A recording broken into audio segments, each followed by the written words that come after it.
కృష్ణ దైవనేత్రం ఛానల్లో పాల్గొంటున్న శ్రోతలందరికీ స్వాగతం, సుస్వాగతం. ఇప్పుడు మనం కాన్ఫిడెన్షియల్ సీక్రెట్స్ ఆఫ్ భజన, ఇది రచించిన వారు శ్రీల భక్తి వినోద ఠాకూర్ల వారు.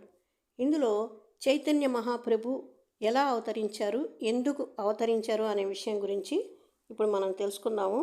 శ్రీల భక్తి వినోద ఠాకూర్ల వారు శిక్షాష్టకాన్ని కీర్తించారు. కృష్ణుడు ఏ దివ్య యుగంలో అవతరించారో అదే దివ్య యుగంలో బ్రహ్మదేవుని ఒక్క రోజులో ఒక్కసారి శ్రీ చైతన్య మహాప్రభు అవతరిస్తారు అని శ్రీల భక్తి వినోద ఠాకూర్ల వారు తెలియజేస్తున్నారు. చైతన్య మహాప్రభు అవతరించడానికి 4 కారణాలు ఉన్నాయని ఇంతకుముందే వారు వివరించారు. మళ్ళీ ఇప్పుడు ఈ విధంగా తెలియజేస్తున్నారు. మొదటి కారణం ఏమిటి అంటే యుగ ప్రతిష్ట, అంటే యుగ ధర్మాన్ని స్థాపించటం అన్నమాట. రెండవది హరినామ సంకీర్తనని ప్రచారం చేయటం. మూడవది ఏమిటంటే అనర్పిత చిరంచిరత్, అంటే వ్రజభూమిలో వ్రజవాసులందరికీ ప్రేమను పంచిపెట్టడం. తర్వాత నాలుగవది రుచి చూడటం. శ్రీరాధాయ ప్రణయ మహిమ కిద్రసోవమదీయ ఏనద్భుత మధురిమ కిద్రసోవమదీయ. చైతన్య చరితామృతం ఆదిలీల 1.6లో తెలియజేశారనమాట. ఈ 4 కారణాల వల్ల శ్రీ చైతన్య మహాప్రభు ఈ ప్రపంచంలో ప్రకటమయ్యారనమాట. అయితే అతని ప్రత్యేక ఉద్దేశం ఏమిటి అంటే రాధికా మనోభావాలను రుచి చూడటం. ఎందుకు అలా అవతరించారు అంటే, ఒకప్పుడు శ్రీకృష్ణ భగవానుడు రాధాదేవిని ఈ విధంగా ప్రశ్నిస్తారు. రాధా, నా మీద నీకు ఎందుకు ఇంత ప్రేమ అని. అప్పుడు రాధారాణి చెప్తుంది, నీ మీద నాకు ఇంత ప్రేమ అంత ప్రేమ అని నేను వర్ణించలేను, నా మనస్సు ఈ విషయం గురించి తెలియజేస్తుంది, కాబట్టి నా మనస్సును తెలుసుకుంటే ఈ విషయం నీకు తప్పకుండా అర్థమవుతుంది అని చెప్తుంది. అందుకోసమనే స్వయంగా శ్రీకృష్ణుడే చైతన్య మహాప్రభు రూపంలో అవతరించారు. రాధారాణి మనస్సుని అర్థం చేసుకోవడానికి, తన మీద ఎంత ప్రేమ ఉందో తెలుసుకోవడానికి. ఆ తర్వాత ఇతర యుగాలు అలాగే యుగ అవతారాలలో కేవలం హరినామం మాత్రమే ప్రచారం చేయటం జరిగింది. కానీ వ్రజప్రేమని ఇవ్వలేకపోయారు. మాధుర్య భావం యొక్క అత్యున్నత మనోభావాలు ఇవ్వలేకపోయారు. శ్రీ చైతన్య మహాప్రభు అవతరణలో ఇవన్నీ జరిగాయి. కాబట్టి ఇది చైతన్య మహాప్రభు ఈ యుగంలో అవతరించడం యొక్క విశిష్టత అని చెప్పుకోవచ్చు అన్నమాట. ఆ తర్వాత మనం శ్రీ శిక్షాష్టక మహిమలు అనే విషయం గురించి తెలుసుకుందాము. శ్రీ చైతన్య మహాప్రభు బ్రహ్మదేవుని దివ్య యుగంలో ఒక్క రోజులో ఒక్కసారి అవతరిస్తారు. కేవలం 500 సంవత్సరాల క్రితం క్రీస్తు శకం 1486లో ఫాల్గుణ మాసం పూర్ణిమ నాడు భగవంతుని నామ సంకీర్తన జరుగుతున్న సమయంలో అవతరించారు. అతని తండ్రి జగన్నాథ మిశ్రా, తల్లి సచీదేవి. అతను చిన్నతనంలో ఎన్నో లీలలు చేశారు. అతని పౌగండ వయసులో సంస్కృత పాఠశాలకు వెళ్ళారు. ఆ తర్వాత కాశ్మీరు నుండి వచ్చిన విద్యావంతుడైన కేశవ కాశ్మీరిని ఓడించాడు.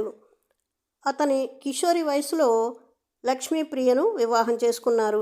ఆ తర్వాత విష్ణుప్రియను వివాహం చేసుకున్నారు.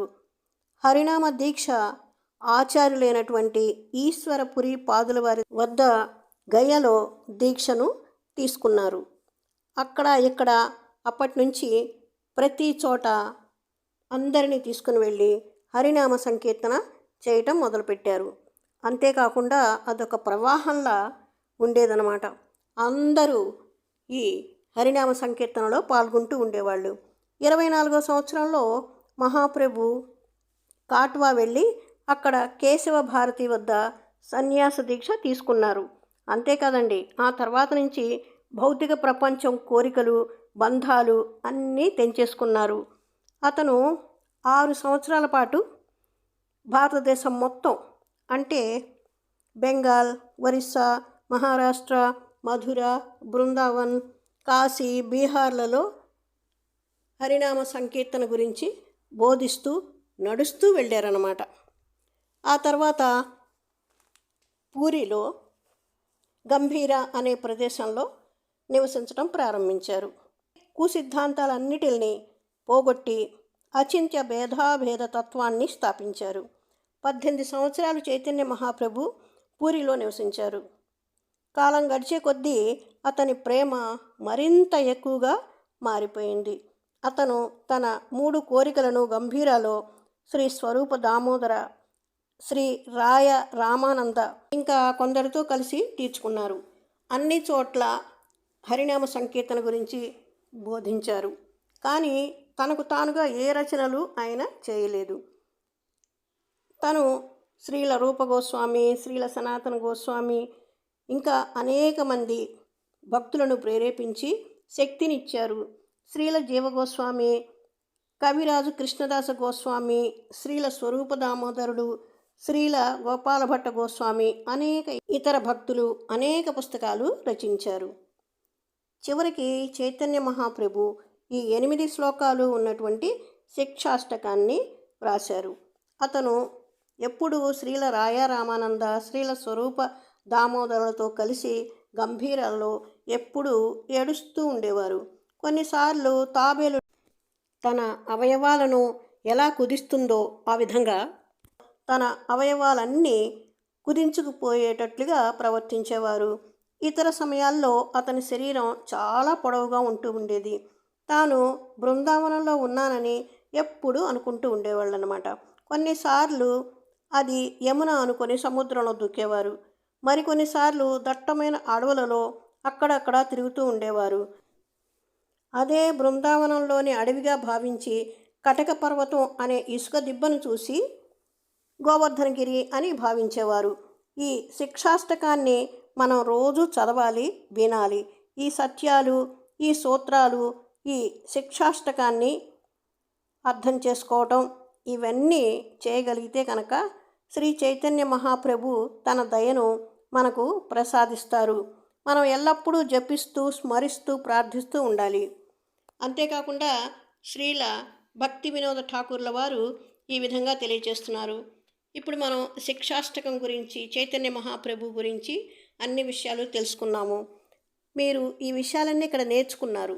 ఇవన్నీ నేర్చుకున్న తర్వాత మీరు మీ ఇళ్ళకు వెళ్ళి ఈ విషయాలన్నీ దయచేసి మర్చిపోవద్దు. మీరు ఇక్కడి నుంచి వెళ్ళేటప్పుడు ఖాళీ చేతులతో, ఖాళీ మనస్సుతో మాత్రం వెళ్ళకండి. మీరు నేర్చుకున్నటువంటి ఈ హరికథని మీ ఊరు వెళ్ళిన తర్వాత అందరికీ తెలియచేయండి, ప్రచారం చేయండి. అంతేకాదు మేమందరం కూడా మా ఇళ్లకు వెళ్ళిపోతాం. ఇప్పుడు మీరు మీ ఇళ్ళకు వెళ్ళిన తర్వాత మీ బిజినెస్ వ్యవహారాలు కానీ ఉద్యోగ వ్యవహారాల్లో మునిగిపోతూ ఉంటారు. అయినా సరే మీరు ఈ హరికథని మర్చిపోకుండా ఎప్పుడు మననం చేసుకుంటూ ఉండాలి, శిక్షాష్టకాన్ని చదువుతూ ఉండాలి. మేము కూడా శ్రీకృష్ణ భగవానుణ్ణి, మా గురువులని, మా గురు పరంపరలోని గురువులందరినీ కూడా మీకు చక్కటి జ్ఞానాన్ని ప్రసాదించాలని, మీరందరూ భక్తిలో ముందుకి వెళ్ళాలని కోరుకుంటున్నాము. మీరు ఇవన్నీ అర్థం చేసుకుంటారని, అర్థం చేసుకోవాలని తెలియజేస్తున్నాను. దయచేసి హరికథని మాత్రం మర్చిపోవద్దు అని శ్రీల భక్తి వినోద ఠాకూర్లు చాలా ప్రేమగా, ఆనందంగా తెలియజేశారు. ఇంతటితోటి కాన్ఫిడెన్షియల్ సీక్రెట్స్ ఆఫ్ భజన అనే సబ్జెక్టు పూర్తయిపోయింది. ఆ తర్వాత మనం వేరే సబ్జెక్టుతో వేరే ఎపిసోడ్లో కలుసుకుందాం. మీరందరూ ఎలా ఉన్నారు? ఆనందంగా, సంతోషంగా, ఆరోగ్యంగా ఉన్నారు అనుకుంటున్నాను. నేను బాగానే ఉన్నాను. మీకు ఈ వీడియో నచ్చినట్లయితే లైక్ చేయండి, సబ్స్క్రైబ్ చేయండి, మీ వాళ్ళందరికీ షేర్ చేయండి. హరే కృష్ణ.